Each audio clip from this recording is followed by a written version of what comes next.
On this edition of Sightings, a mysterious force lashes out at the residents of this house. We got fresh blood here. In this Sightings exclusive, a dangerous spirit makes contact. We cannot, in our own bodies, make that sound.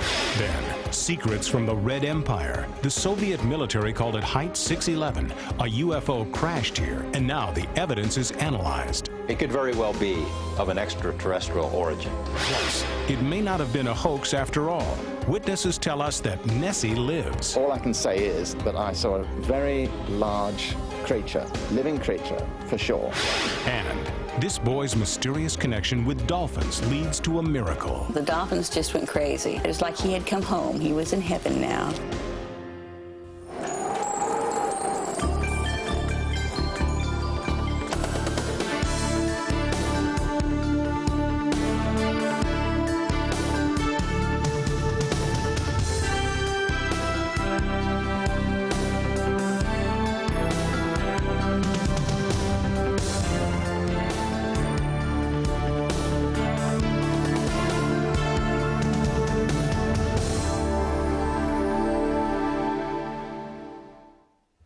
Welcome to Sightings. I'm Tim White.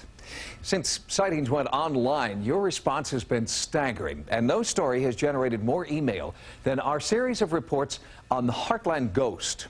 We heard from skeptics, believers, and many viewers who had good ideas about how to broaden our investigation. So good, in fact, we decided to put them into action when we returned to the house with world-renowned parapsychologist Carrie Gaynor. For the Midwestern family who lives here, the last 2 years have been a paranormal nightmare. They've asked us not to reveal their true names, so we're using the pseudonyms Pam, Jeff, and their young son, Donnie. When Sightings first came to document the phenomena here, we were stunned to see long, bleeding welts forming on Jeff's body. He believed it was the work of a child ghost the family calls Sally. I personally want it to stop. We contacted parapsychologist Carrie Gaynor, whose groundbreaking investigations of the entity and poltergeist cases have made him an undisputed authority in the field. This is the beginning of the research, and a lot more needs to be done in order for me to really feel comfortable that this is a legitimate case. So, Sightings returned to the house on 2 subsequent occasions, and each time the pattern of bloody welts appeared on Jeff. The #1 question that friends and relatives that do know of our situation ask, and I'm sure probably every one of your television viewers ask, is why do you stay here? Why don't you just get out? You know, what holds you there? Curiosity. There needs to be more data so that we can know what exactly this is, what causes it. Why do these things happen to certain people, certain places, certain times?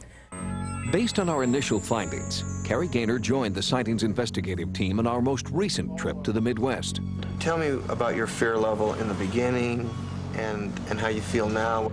After viewing hours of videotape shot in the field, Carrie Gaynor sat with Pam and Jeff to develop a detailed profile of the ghostly activity. We also put in place an arsenal of electronics, oscilloscopes, frequency counters, and surveillance cameras that would monitor the house continuously. Much of our equipment was concentrated in the nursery, where earlier photographic anomalies had been recorded. Another camera position was at the top of the stairs, where, on a previous visit, psychic Peter James had encountered what he felt was a frightening entity. I'm getting a lot of resistance right here at the door, meaning whatever is in the room wants me out.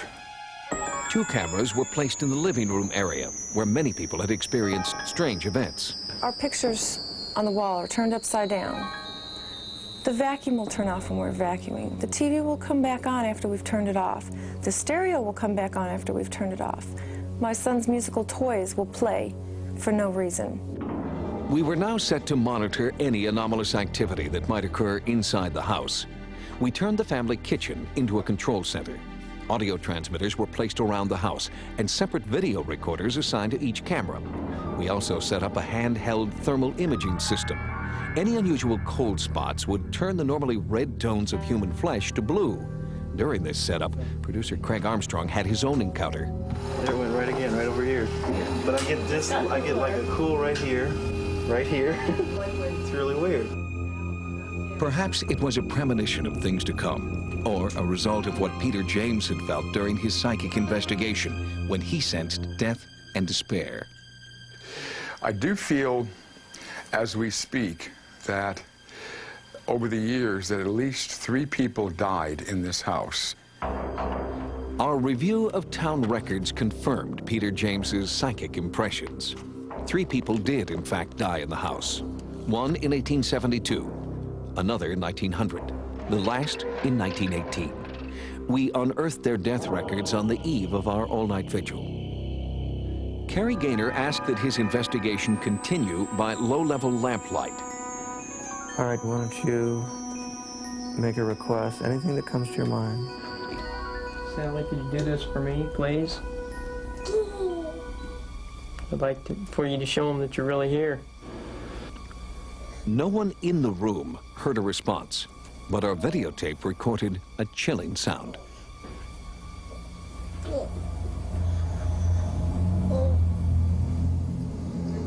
We've asked 2 independent experts to analyze the sound and determine its possible origin. We'll bring you the complete report on their findings later in this program. Talk about not having much longer. Understand. During the time that the strange sound was being recorded, only 1 of 2 oil lamps began to flicker. Although the wick was trimmed, the windows were closed, and the air was still. Then, a few minutes later, Jeff felt a bizarre chill in front of him.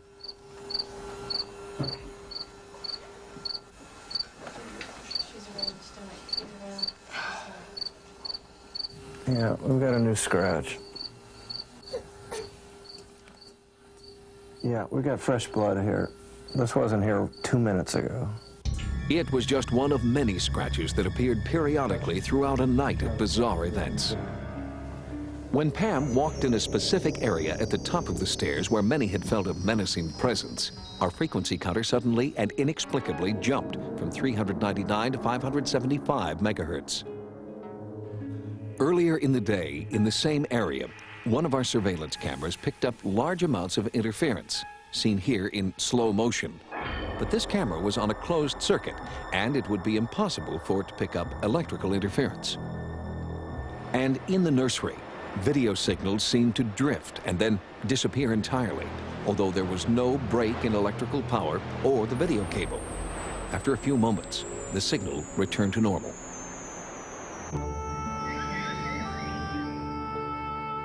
The next morning, a sense of calm returned to the house. But for paranormal investigator Cary Gaynor, it had been an unforgettable night filled with unexplained events. Yesterday and last evening, I spent about 14 straight hours here investigating this case. During that time, Jeff was attacked 11 separate times. There were 11 separate instances of scratch marks on his body. Some of the scratches were very thin, and some were very thick, welt-like scratches that were really quite frightening. Now, I was sitting here, he was sitting here, he was within a foot or 2 of me, and I had him under my supervision at all times. If he got up and walked away, when he came back, I asked him to take off his shirt so that I could examine what marks were there to make sure there was no trickery involved. During the last 20 years, I've investigated about 850 cases, and during that time, I have never come across anything like this. I think we've got something very interesting and very exciting here, and really potentially dangerous. Coming up, is this the sound of a dangerous entity communicating? I've never heard anything quite like it. Our startling discovery is analyzed next.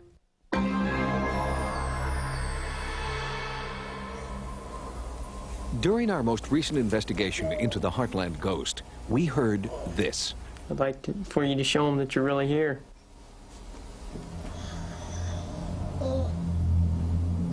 That anomalous low-level noise wasn't heard in the field by producer Craig Armstrong or any other member of our crew. But back in our sightings offices, in the midst of an edit session, Armstrong and editor Mark Quinn Anderson heard the ghostly sounds that seemed to come in response to Jeff's plea.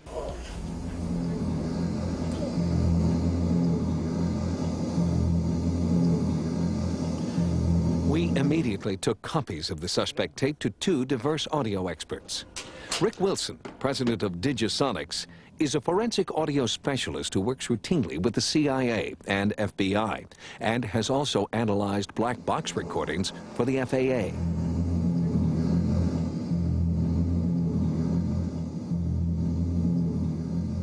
We looked for a lot of the characteristics that would immediately identify it as a definitely mechanical sound, as a definitely electronic sound, and those were ruled out.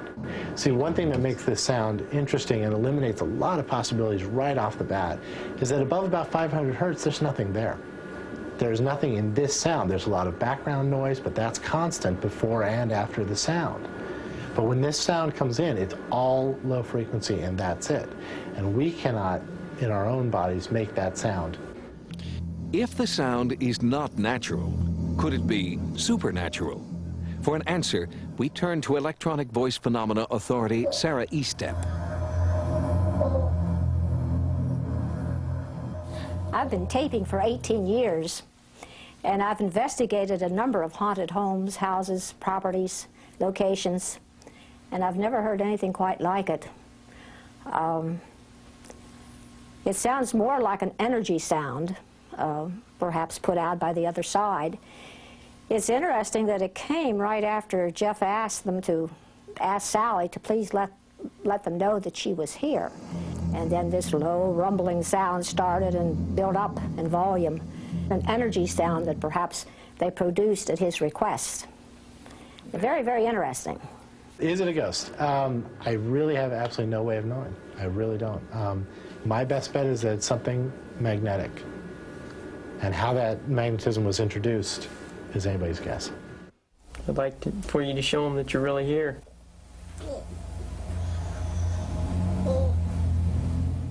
Many people have asked, why doesn't the family simply move out? And in fact, they will be moving as soon as possible. Sightings will continue to keep in touch with the family to see if the haunting activity follows them, or if it remains in the house. Next, is it all a lie? A new high-tech investigation and terrified eyewitnesses tell us that Nessie lives. They were shocked, rigid, totally shocked. Drumnadrochit, on the shores of Loch Ness, is the town a monster built. Since the 1930s, thousands of biologists, zoologists, and tourists have flocked to the Scottish Highlands in search of Nessie, the Loch Ness monster. But recent revelations about hoaxed photographs and phony reports are putting a serious dent in monster mania. Suddenly I saw this colossal great hump, about 60 or 70 feet long. It looked black against the water, you know, and it was going fast against the wind. All I can say is that I saw a very large creature, living creature, for sure. I'm convinced there's something. What is it? I don't know, but there's something definite in the law. That's big, that's moving, that's alive. Scores of once skeptical eyewitnesses now believe that there is a lake monster hiding in Loch Ness. And the loch can hide its secrets well. 900 feet deep, 23 miles long, and 1 mile wide. It's been estimated that there is enough water in this lake to submerge the entire population of the Earth, all 5 billion of us, 3 times over. That's certainly enough water to hide a small population of unknown aquatic predators. The thing turned and came streaking across straight towards me. I was looking from here across the castle, and it came straight towards me very fast from the far side of the loch, but there was no head and neck showing then. There was just this great hump. The hysteria over the Loch Ness monster really took off in the 1930s, when a spate of photographs and films captured the world's imagination. Here is the most unusual film of recent years, for it proves the existence of a monster in Loch Ness. Taken in 1934, this is the world's most famous photograph of Nessie. Called the surgeon's photo, it has colored our perception of what the monster looks like for more than 60 years. But a recent in-depth investigation by Alistair Boyd has turned up compelling evidence that this photo is a fake. People have pinned their faith on that photograph. They believe in Nessie because of that photograph, which is a very dangerous thing to do, because all that is a little image on a piece of paper or on a negative, and at the end of the day, that is all it is, and in fact it's a model built on a clockwork toy submarine. There isn't any doubt about that. The 1-foot-high monster was made of plastic wood and set atop a toy submarine. But one hoax does not explain away hundreds of other credible sightings. Even after many crop circles were exposed as fakes, there remains extensive documentation that not every one of them is man-made. It's the same at Loch Ness. Some things just cannot be explained away. Naturalist Adrian Shine has been studying the loch for the last 20 years. The 1980s were really the time for sonar. The classic photographs had already been dismissed. The underwater pictures were controversial. Sonar was the one area in which it seemed that you could get reproducible, unusual results. And we believe that sonar has revealed some unusual objects in the water column, but the argument is about what they are. A submarine is the newest addition to the Loch Ness research effort. Captain Alan Whitfield has experienced some mysterious contacts deep under the murky peat-stained waters of the loch. In July of 1994, a cruise ship above Whitfield's submarine picked up an unusual image on its sonar. It appeared to be a very large object moving deliberately through the water, shadowing the submarine. Two targets came up on the screen. One, obviously the submarine, hard target at a depth of about 450 feet. The second target was quite large, according to the captain, possibly as big as a submarine. This was definitely a substantial echo. When we saw the large object below the submarine, we immediately contacted the submarine control. Now, when asked, were we towing anything, were we flying anything, we said no, we're doing nothing that we didn't normally do. So obviously something was out there. The question now is not if, but what is roaming the vast blackness of Loch Ness. And ironically, revelations about hoaxes have helped rather than hindered serious investigation. The surgeon's photograph, when it was revealed to be a hoax, it got rid of a lot of dead wood, it got rid of a wild card. There's never been a sighting like that since, and before, for that matter. The head and the neck doesn't exist. So now we can concentrate on what we feel are the right sightings, the humpback. This is what's come forward so many times. Alistair Boyd has revealed many Nessie photographs to be hoaxes, but he's not only a debunker. His intense interest in the subject is the result of his own life-changing encounter at Loch Ness. There was a large body clearly in the middle of these flippers. There was a kind of a sort of vortex effect following it. As it went round, I mean, I thought that's probably that. And then this huge hump came out of the water. It was rolling forward as it came out. It was like a whale. It was black. You could see the water running off its back as it came out. When it actually stabilized, there was no less than 20 feet of it actually sitting there, still. You know, for several seconds, it was just sitting there. All I can say is that I saw a very large creature, living creature, for sure. Certainly not a boat wake, certainly not a log, certainly not an otter, certainly not birds or anything else that I've ever seen here. Sightings traveled to the far side of the loch, to the small town of Dores. Like Drumnadrochit, the locals here believe that there is something in the loch. But unlike the tourist center to the west, people indoors keep their sightings to themselves. You won't find souvenir shops here, but you will hear about Nessie if you know who to ask. In 1993, fisherman Roland O'Brien saw something amazing. It was a large, dark hump, possibly about 8 to 10 feet long, about 4 feet out of the water. It was dark in colour. And there was no head or neck or anything like that. I couldn't see anything like that at all. In the middle of the body, there was a splashing commotion at the side of it this time, not in the front of it. I don't honestly know what that was. It could have been a flipper. Then proceeded to within about 250 yards from the shore, whereupon it just sank again. No commotion at all. It just sank completely out of sight. And basically I was shocked rigid, totally shocked. The many credible eyewitness accounts stand as the only reliable proof of Nessie's existence.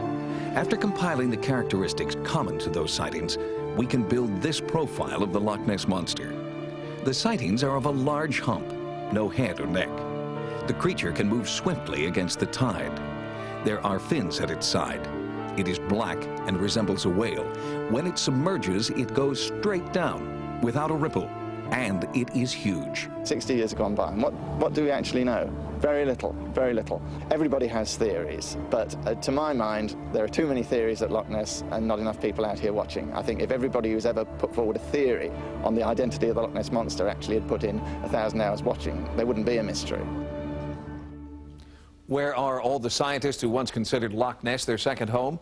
Well, many of them are now concentrating on a more promising lake creature called Champ. Champ is Nessie's North American cousin and is thought to inhabit the deep waters of Lake Champlain. It's been a mystery since 1986, but now there are answers. It could very well be physical evidence of an extraterrestrial origin. And later, a little boy's special bond with dolphins leads to a miracle. An alien craft hurtling through space at 1,000,000 miles an hour crashes to Earth. Debris is scattered over a desolate landscape. The military moves in and retrieves the evidence, covering up their tracks. But this isn't a story about Roswell, New Mexico. It's a remote place called Height 611 in eastern Siberia, and Sightings is there to investigate. Many UFO sightings have occurred in clusters called flaps, and ufologists charge that military bases are the object of alien reconnaissance, especially bases where nuclear weapons are stored. In recent years, sightings have occurred near military installations in New Mexico, Nevada, and Florida. The U.S. military base in Bentwaters, England, a nuclear repository for NATO, was the site of a series of UFO sightings and power outages over several days in late December 1980. We are now learning these encounters are not limited to the West. A series of sightings over the Siberian cities of Vladivostok and Dolnogorsk have some convinced that extraterrestrial spies are surreptitiously observing military installations in the former Soviet Union. Vladivostok is home to the Russian fleet, including nuclear-powered submarines. It is a place where UFOs are sighted very frequently and where similar phenomena occur. Alexander Rempel is president of the Vladivostok Association of Ufologists. An engineer and former military officer, Rempel has amassed a catalog of local sightings.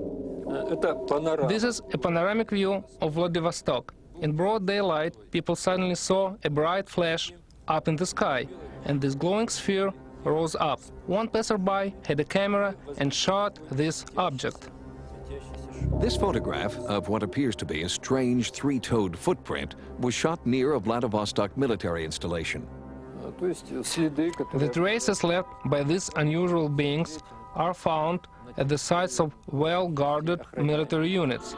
This is where radioactive waste from Russia is kept.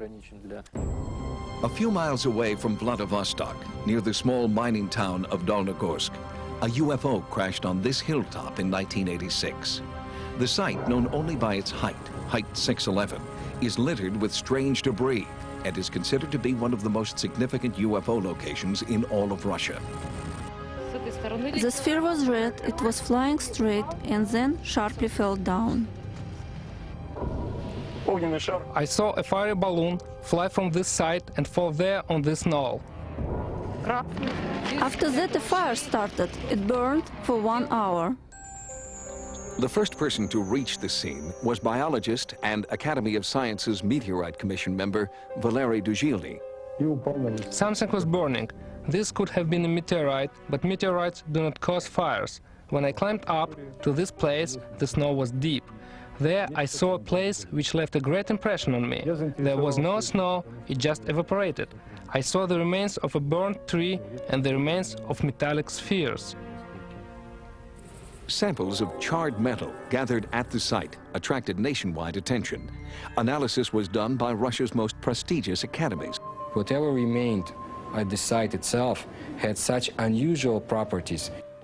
Paul Stonehill, head of the Russian Ufology Research Center headquartered in the United States, has examined many of the samples from Height 611. The mesh itself had something very strange, very unusual. Tiny filaments. And inside those filaments, quartz filaments, one could find yet other filaments or nettings, gold nettings, 7 microns thick. I mean, a human hair is 56 microns. Now, we have no technology to insert gold filaments of that size into quartz filaments. What they could be used for remains an enigma. It's an enigma that continues to draw serious attention from Russia's top scientific researchers. Their Academy of Sciences has had an ongoing public study of UFOs since the 1970s. George Knapp is an investigative journalist. He is frustrated by the seeming lack of interest in UFOs by American academics. Here, the people like Carl Sagan say, you can't study UFOs, there's nothing to study, there's no physical evidence. Well, that's baloney, and the Russians are proving that. Their Academy of Sciences, the most respected scientific organization in that nation, has been studying it for decades. They do what scientists are supposed to do. They take samples, they conduct experiments, they dig in the soil, they check for radiation, and they've come up with some fairly amazing results. In the case of samples collected by scientists at Height 611, the results are startling. It could very well be physical evidence of an extraterrestrial origin. That was the conclusion of the initial scientific team that went to the site. There were strange alloys in there that couldn't be readily identified, rare earth metals in combinations that have never been seen of a natural origin. Here we can see the results of our tests. The sample contains elements such as lithium, nickel, and some others, but most importantly, it contains the elements promethium. The element promethium is artificial. It cannot be found on the Earth. Human subject testing also took place. In a controlled study, physicians and medical researchers examined those who had worked at Height 611 in the days following the UFO incident. Samples of blood, blood pressure and pulse were taken.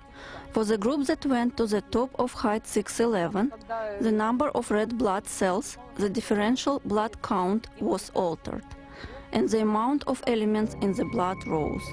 In the meantime, the control group's blood tests stayed normal. I believe that either alien machinery or a spaceship fell down and crashed. I think that otherwise it cannot be explained. Doctors and researchers inside Russia continue their investigation, while a handful of American experts are still having difficulty convincing our own scientists of the importance of Height 611. Height 611 is extremely important to pay attention to. I'm glad that somebody actually went to that Height 611 and brought out the information, because the heights we could reach with that information are still unknown to us. Our crew returned with this microscopic metal fragment entrusted to us by our Russian contacts. Analysis of this crucial bit of evidence will take many months. We'll bring you the results of our findings on a future episode. Next, an unusual connection between a dolphin and a little boy brings about a medical miracle. They were like soulmates. They bonded and they just connected. As recently as 20 years ago, children with Down syndrome were considered hopeless cases. Doctors routinely recommended that the children be placed in institutions so their parents could get on with their lives. Today, parents of Down syndrome children are getting on with their lives by keeping their children at home and exploring alternative therapies. In one unique program, they're getting astonishing results. They are an unlikely breed of therapist. Dolphins who swim freely yet seek out the company of humans, especially humans in need. No one knows why a unique bond exists between people and these aquatic mammals, but it's there, and its effect is measurable. I think the reason that dolphins are interested in human beings is because they're very intelligent, and there's a real sensitivity that they seem to have. Dr. David Nathanson is a psychologist who has found that dolphin-assisted therapy is a powerful tool for teaching neurologically impaired children. About 15 years ago, I was very interested in taking a look at doing some research with animals and children, because I've worked with disabled kids for about 30 years. And there are three things that they seem to be most interested in: animals, music, and water. Animal-assisted therapy, generally, if it's done properly by experienced people with gentle animals, is very effective. But dolphins are especially helpful because the additional dimension of being in warm water and the fact that the dolphins are so intelligent and sensitive makes it almost kind of the optimum environment for healing. Kathy Anderson already had two children, Mia and Andrea, when her son, Dean Paul, was born. When Dean Paul was first born, the feelings were very mixed. I knew immediately as soon as I held him that he had Down syndrome.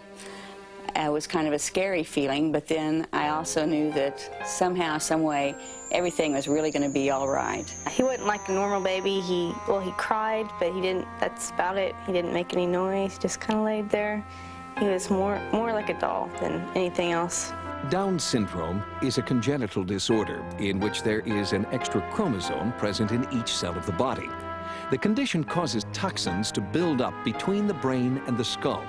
As a result, the brain cannot grow to full size. Most kids with Down syndrome are in the moderate range of mental retardation. Some are in the mild range, some are in the severe range. When Dean Paul was first born, the doctors said that he would be a vegetable, and that was the word they used. He would not have thought processes. If we were lucky, he would eventually walk and be able to dress himself and maybe be able to feed himself.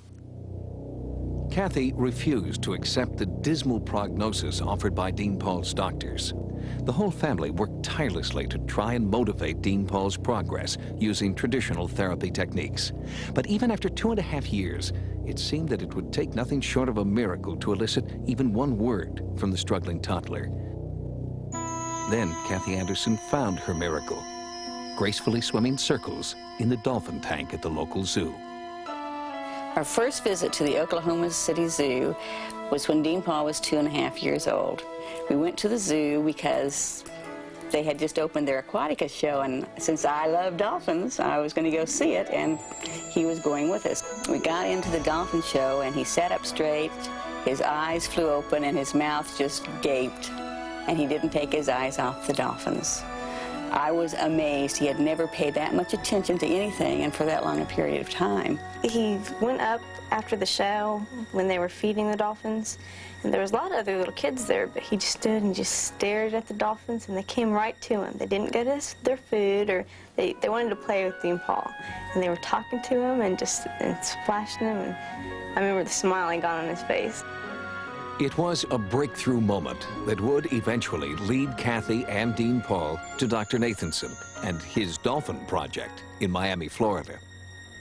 Dr. Nathanson told me at the time that we talked on the phone that he was seeing sometimes as much as 10 times the learning abilities and speed with the children that he worked with. And he was seeing great strides with kids with Down syndrome in their communications and speech development, which of course Dean Paul was really behind in. With just a glimmer of hope that Dean Paul might benefit from dolphin therapy the way other children with Down syndrome had, the Andersons left for Florida. There were two problems with Dean Paul. One was that he was pretty withdrawn. And the second is that his language was severely delayed. In Dean Paul's case, he loved the water, and he loved working with the dolphins. I wouldn't let Dean Paul interact the way he wanted to unless he tried much harder. So he was highly motivated, he paid attention beautifully, and as a result, his language started to improve, his confidence started to improve, and he got to go in the water a lot more. And this was very important to him. The first time Dean Paul had therapy, the dolphins just went crazy. They just were jumping and screeching and yelling at him. It was like he had come home. He was in heaven now. What was it about Dean Paul that drew the dolphins to him and allowed him to utter his very first sounds? Within less than 20 minutes, he was working with the dolphins and just having a great time at it. He became immediately more verbal. Just vocalizations of any sound were welcome. I knew he had the capability of sound. Now he was using it, and he was using it for communication. In the months that followed, Dean Paul literally came alive. The dolphins were succeeding where science had largely failed. The little boy who couldn't talk or run or swim disappeared, and the real Dean Paul was emerging. Showed him picture boards, and then he was to make an attempt to identify the picture. If he identified it correctly, then he could give a signal to the dolphins or have a swim. He progressed so rapidly that soon he was in the water doing his picture boards from the water, and would do 5 to 10 of them before he had to have his reward. In general, I think animals can sometimes reach people when people can't reach them. And that kind of unconditional love and interest in the child is a remark. You know, don't forget, if you're a child with a disability, let's say Down syndrome, and you're walking in the supermarket, some people are friendly, some people are not friendly, just on the basis of how you look. That doesn't matter to the dolphins. But the bond between Dean Paul and the dolphins transcended unconditional love. It went even deeper than that, especially with one dolphin named Bee. The experience that Dean Paul had with Bee was incredible to me. They bonded immediately. It got to the point that he couldn't even do therapy with her because she would just take him away and take him out to the middle of the pool and just stay there. Dean Paul's relationship with Bee was almost maternal. They bonded and they just connected. They were like soulmates. Bee then became very ill after we'd moved to Miami. And she would only come up to the front of the pool when Dean Paul was there. Then one day, she didn't come up to the front of the pool. 2 nights later, Kathy was awakened in the middle of the night. Dean Paul had been sound asleep. He sat straight up in bed and said, "Oh, my Bee," and climbed out of his bed and raced to the front door calling for Bee. Just, "Oh, Bee, Bee." After I took him to school the next morning, I got a phone call that Bee had died in the night. And knew then that she had died at that time. While children like Dean Paul are considered disabled, they also seem to have a singular ability to understand and communicate with these silent, gentle sea creatures. Dean Paul attended dolphin-assisted therapy weekly for 3 years, and as a result, he now has near normal skills in cognitive and neuromotor areas. I feel that Dean Paul has progressed past the normal mold that we've put kids with Down syndrome in. If you see him out on the playground, you can't tell Dean Paul from any of the other kids. But a natural disaster brought Dean Paul's therapy to an abrupt end when Hurricane Andrew forced the Andersons to move back to Enid, Oklahoma. Dean Paul hasn't been with dolphins for almost 2 years now, and he cries for them often. The realities of life have severed the loving bond that Dean Paul once shared with his dolphin therapists. The dolphin's unique role in his learning experience has no human counterpart and simply can't be replaced. When we return, Dean Paul will once again swim with the dolphins for the first time in almost 2 years. When Sightings returns, doctors begin to understand the mysterious connection between Dean Paul and the dolphins that transformed his life.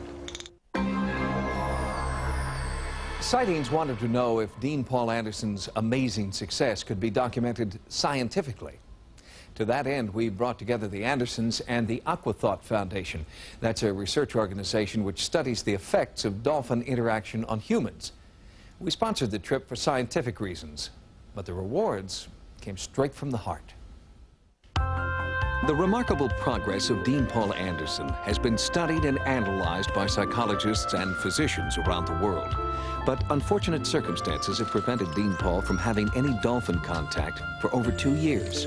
He surrounded himself with his dolphin pictures early on, but then took them all down. And I said, "Why have you taken your pictures down?" He said, "I just miss them too much." Sightings arranged for the Andersons to visit a facility in Cancun, Mexico called Scarret. The dolphins at Scarret are not involved in dolphin-assisted therapy, but do interact with humans on a regular basis. Our goal was to try to document any measurable effects when these new, unfamiliar dolphins met Dean Paul. What we're trying to find is some sort of explanation of why there's a perceived healing phenomena by the humans after interacting with dolphins. David Warner is a neuroscientist at Loma Linda University Medical Center and a researcher with the Aquathought Foundation, a non-profit organization which studies the as-yet unexplained link between dolphins, healing, and their beneficial effects on the human brain. I would say that Dean Paul's interaction with the dolphins has profoundly altered his course. My personal opinion is that there are several factors involved here. One is just the pure stimulation of being in the water with a large, intelligent mammal. To document Dean Paul's encounter with the dolphins in Cancun, Aquathought researcher and computer specialist David Cole accompanied our sightings team to Mexico. I'll ask you to do a couple of things for me, okay? We take electroencephalographic information from 16 points on the scalp, and then it's visualized using the Mindset product. And our visualization takes the electrical information and relates it back to a picture of Dean Paul's brain. Before he even sees the dolphins, a detailed recording is made of Dean Paul's brain waves. This information will later be compared to recordings made after his dolphin swim. It's an attempt to quantify what everyone on our team experienced emotionally when Dean Paul began his swim. Why do I think these are Dr. Dolphins? When you have, for instance, a child like Dean Paul in the water with his mother, and take a look at the way the dolphins behave, they're genuinely interested in him, and I think that they have the potential of sensing his disorder. When studying the literature, one finds a common phenomena reported in that the dolphins, when interacting with children, are gentler. They seem to recognize that this is a more fragile individual. The hypothesis is that the dolphin identifies the difference in the child that is ill and seeks out an interaction with that child for what only the dolphins really know. What we're seeing here is Dean Paul's brainwave activity before he entered the water with the dolphins. The blue and green is demonstrating high-speed brainwaves. This relates to a state of consciousness which is not conducive to efficient learning. Mindset is showing us an increased amount of warmer colors in Dean Paul's brainwave activity after swimming with dolphins. This definitely would indicate a more conducive state for healing and learning. Dolphins use a complicated echolocation sonar system to help them maneuver through the water. It's a natural form of radar. Dolphins are able to send out sound waves that travel through the water and bounce off objects in their path. The returning sound waves allow the dolphins to create a mental picture of the object. Remarkably, because the human body is mostly water, a dolphin's echolocator is able to pick up the images of a person's internal organs, their bones, and their brain.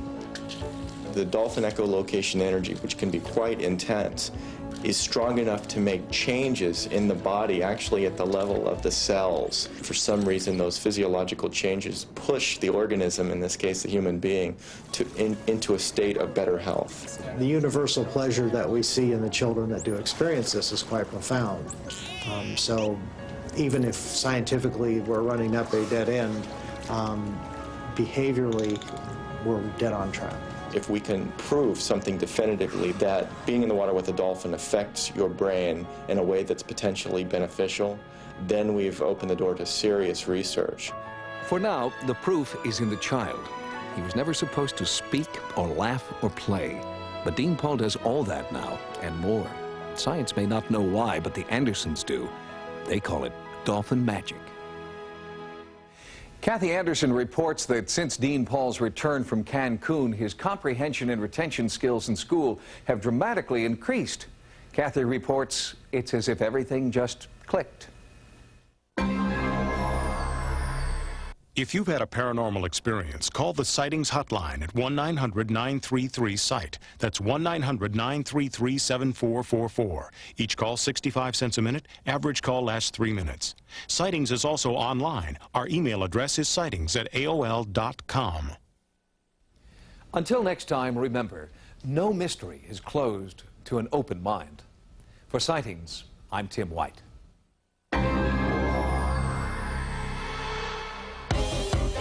Next on Sci-Fi, The Sentinel.